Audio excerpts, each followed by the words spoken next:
Hello दोस्तों, आपका बंधु क्लासेस में स्वागत है। आज है 13 मार्च। 13 मार्च से बनने वाले सभी MCQ प्रश्नों के माध्यम से जितने भी महत्वपूर्ण करंट अफेयर्स होंगे उनको हम इस वीडियो में देखेंगे और साथ ही इसके रिलेटेड कुछ फैक्ट को भी देखेंगे। तो वीडियो को अंत तक जरूर देखिएगा और इस वीडियो का जो PDF होगा आपको हमारे टेलीग्राम चैनल पर मिल जाएगा, जो वो बंधु क्लासेस के नाम से है। तो आइए आज के सेशन का पहला प्रश्न देखते हैं। पहला प्रश्न है, प्रधानमंत्री नरेंद्र मोदी ने किस राज्य में कोचरब आश्रम का उद्घाटन किया है? मध्य प्रदेश, हिमाचल प्रदेश, गुजरात या अरुणाचल प्रदेश? तो अभी हाल ही में प्रधानमंत्री नरेंद्र मोदी के द्वारा गुजरात में कोचरब आश्रम का क्या किया गया है? उद्घाटन किया गया है। तो आइए इससे रिलेटेड कुछ और फैक्ट देखते हैं।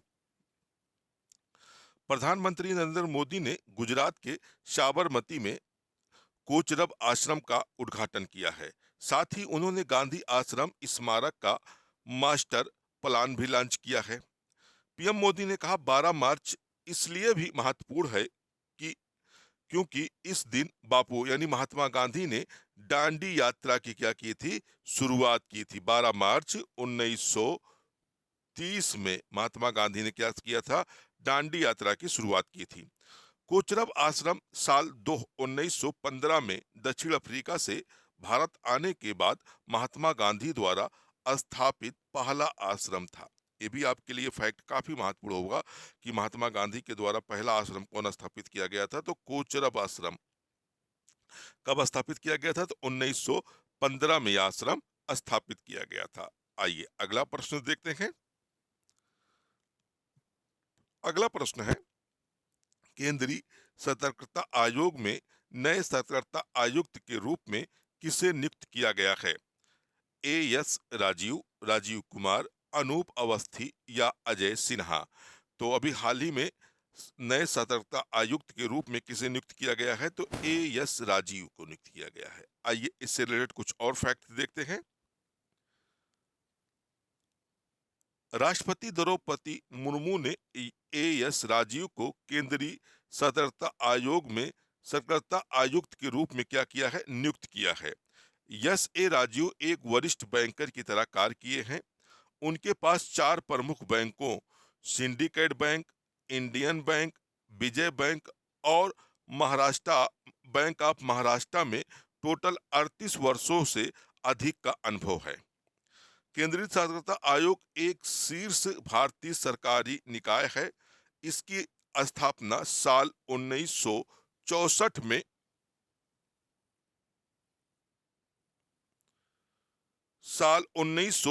में इसकी क्या की गई थी? स्थापना की गई थी। आइए अगला प्रश्न देखते हैं। अगला प्रश्न है, एक्सरसाइज कटलेस एक्सप्रेस 2024 का आयोजन किस देश में किया गया? भारत, ऑस्ट्रेलिया, सेल्स या जापान? तो एक्सरसाइज कटलेस एक्सप्रेस 2024 का आयोजन अभी हाल ही में कहा किया गया? सेल्स में इसका आयोजन किया गया। आइए इससे रिलेटेड कुछ और फैक्ट देखते हैं। मल्टीनेशनल एक्सरसाइज कैटलेस एक्सप्रेस 2024 का आयोजन 26 जनवरी फरवरी से 8 मार्च 2024 तक सेल्स के पोर्ट विक्टोरिया में क्या किया गया? आयोजित किया गया। भारतीय नौसेना के जहाज आईएनएस तीर ने भारतीय दल का क्या किया? प्रतिनिधित्व किया। इस अभ्यास में 16 देशों ने भाग लिया। भारतीय नौसेना साल 2019 से इस अभ्यास में क्या कर रही है? भाग ले रही है। तो इसमें हमें 3 फैक्ट को बहुत ज्यादा महत्वपूर्ण से ध्यान रखना है। एक तो इसका आयोजन 26 फरवरी 2008 से 26 फरवरी से 8 मार्च 2024 तक इसका आयोजन किया गया और इसमें भारतीय जहाज आईएनएस तीर ने क्या किया था? पार्टिसिपेट किया था और इसमें कुल 16 देशों ने भाग लिया था और भारत इस अभ्यास में वर्ष 2019 से क्या कर रहा है? भाग ले रहा है, यानी पार्टिसिपेट कर रहा है। ये हमारे लिए काफी इंपॉर्टेंट फैक्ट होंगे। आइए अगला प्रश्न देखते हैं।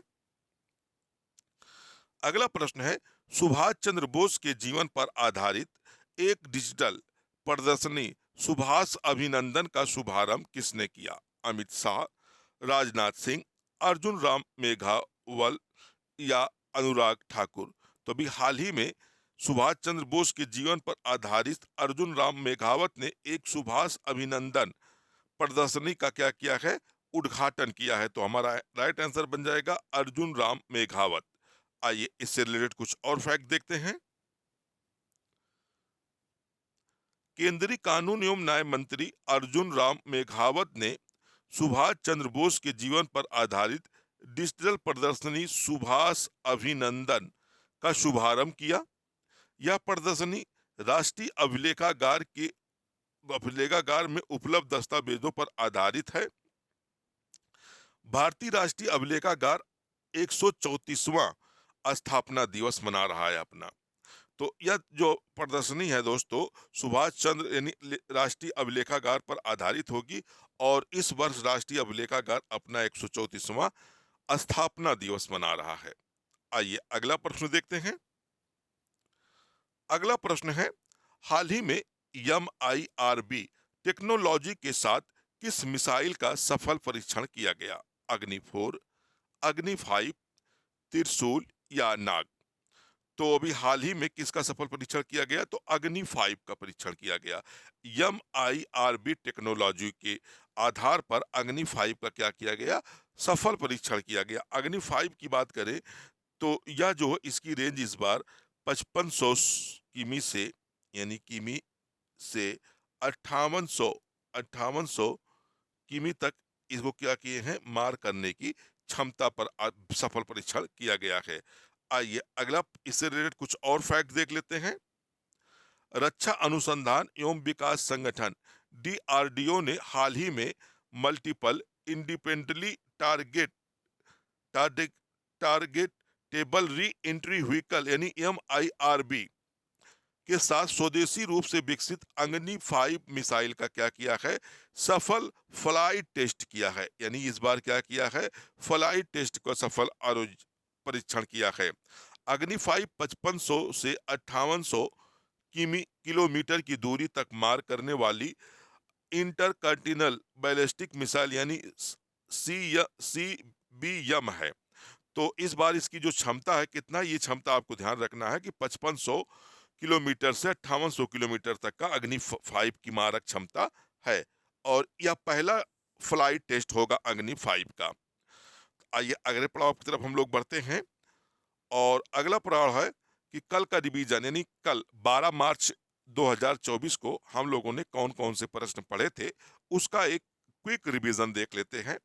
भारत के पहले एलिवेटेड 8 लेन एक्सप्रेसवे का उद्घाटन किसने किया? तो यह उद्घाटन किसने किया था?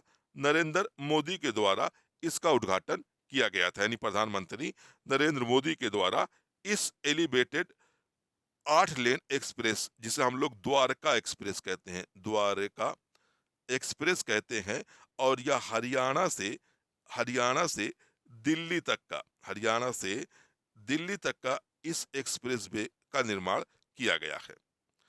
आइए अगला प्रश्न देखते हैं। अगला प्रश्न है, एकेडमिक्स अवार्ड 2024 में सर्वश्रेष्ठ अभिनेता का अवार्ड किसने जीता? तो किलियन मर्फी को इस बार यानी ऑस्कर 2024 में सर्वश्रेष्ठ अभिनेता का क्या किया गया है? अवार्ड से सम्मानित किया गया है। अगला प्रश्न देखते हैं। 71वें मिस वर्ल्ड का खिताब जीतने वाली क्रिस्टीना पिचकोवा किस देश की हैं? तो क्रिस्टीना पिचकोवा जो है कहाँ की है? रहने वाली हैं चेक रिपब्लिक की रहने वाली हैं।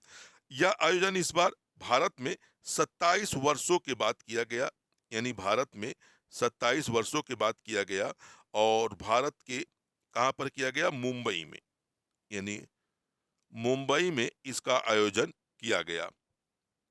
आइए अगला प्रश्न देखते हैं। अगला प्रश्न है, केंद्रीय मंत्री नारायण राणे ने हाल ही में किस राज्य में MSME प्रौद्योगिकी केंद्र की आधारशिला रखी है? तो यह कहाँ रखी है? तो महाराष्ट्र में इसकी आधारशिला रखी है। अगला प्रश्न देखते हैं। अगला प्रश्न है, भारत के किस राज्य में दुनिया की सबसे लंबी ट्विन लेन टनल का उद्घाटन किया गया? तो सबसे लंबी जो दुनिया की सबसे लंबी ट्विन है, इसका उद्घाटन अरुणाचल प्रदेश में किया गया। और किसके द्वारा किया गया? तो पीएम मोदी के द्वारा इसका उद्घाटन किया गया। ये भी हमें ध्यान रखना है। तो दोस्तों, अगर आपको वीडियो अच्छा लगा हो तो वीडियो को एक बार लाइक करिएगा, शेयर करिएगा। चैनल पर नए जुड़े हो तो चैनल को एक बार सब्सक्राइब कर लीजिएगा। फिर मिलते हैं अगले वीडियो में।